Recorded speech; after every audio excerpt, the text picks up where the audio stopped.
Hi, Ali from Alys Stitchy Fingers here, and one or two of you have been having a problem with the little Humbug purse that I did with the Totally tote bag, so I'm going to quickly do a demonstration for you. I've got two squares 5" wide each, well 5" square each, so I've got the lining and the main fabric. This is the new Disney fabric we've got on the website. First of all, I cut some 1.5" strips. I cut one for the zip ends and I cut one for a strap so that you could wear it on your hand or you could clip it into the bag. Basically, to make these, you're going to fold it in half and press, open it out, and then fold the lines in at the ends into the press mat. So that's going to give you like a binding. What you need to do then is cut the zip down or get some continuous zip. I've cut this down to about 1/2 inch, just over 1/2 inch gap each side of the square. What we're going to do is place the end of the zip inside and fold the tops together, so you're encasing the zip inside there, and then we're just going to stitch over the top. And this is going to give it a lovely neat finish. I'll take that out and we're going to cut it flush with the side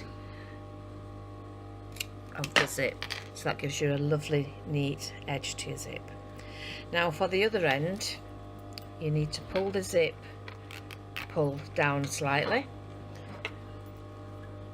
and place the other ends into the binding and just close up the middle there and fold the top over the top, and do exactly the same, stitching top stitch rather on there, keeping those ends together. And that's your zip prepared and ready. So we're just going to snip off the end of that there and the end there, so it's all flush. So we did exactly the same with the strap, fold it all into the middle and pressed, and then top stitched all the way down. Right, so now we need to put the zip into the piece. Place it face down centrally on one end. If you've got directional fabric, then put it the right way around, and I'm just going to stitch across this.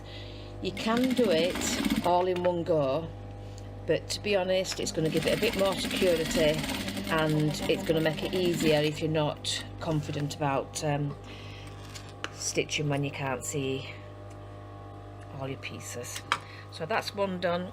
Take a lining piece, place that over the top, lining it all up, flip it over, so now you can see the row of stitches in there. I'd go over the top of that row there.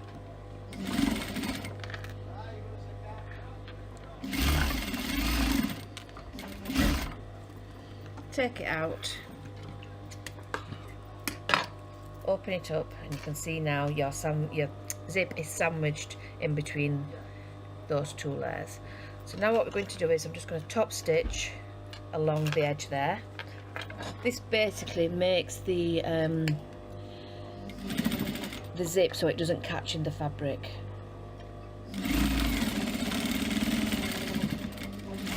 I haven't mentioned, by the way, that you need a zipper foot on. I don't need to put one on this machine because it's a very narrow foot. Get rid of all your edges, and that's one side done. So we're going to place the other main fabric on top, turn it over and place the lining on top of that,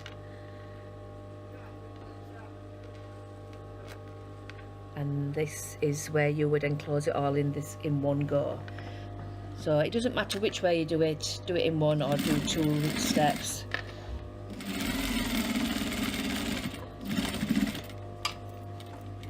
The outcome is the same, apart from you've got an extra row of stitches. Open that up again and then top stitch down that edge next to the zip.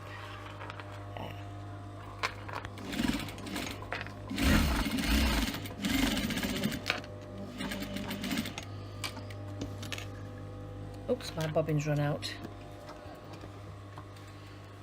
I'll just quickly change the bobbin.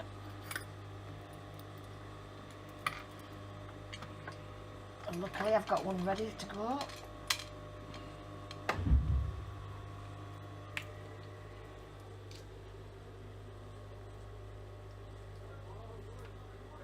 we go.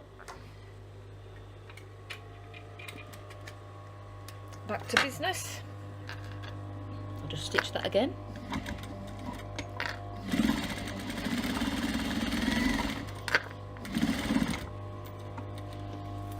Take it out. I'm just going to trim some threads off so you can actually see what I'm doing. Right, so now what we're going to do is take the top layers, the main fabric, and bring those together. Let the lining fall down and you've got the zip in between. Now what you need to look at is where this zipper is here, and that is where you need to stitch to the side. So when you're stitching the pieces together, make sure that you stitch at the side of that so you're not catching that zip pulling. That's what gives it a lovely neat finish. So to make the shape, what we're going to do is put the lining pieces together on the ends, and we're going to sew, leaving a gap in the middle. That's where we will turn it. So don't forget to backstitch.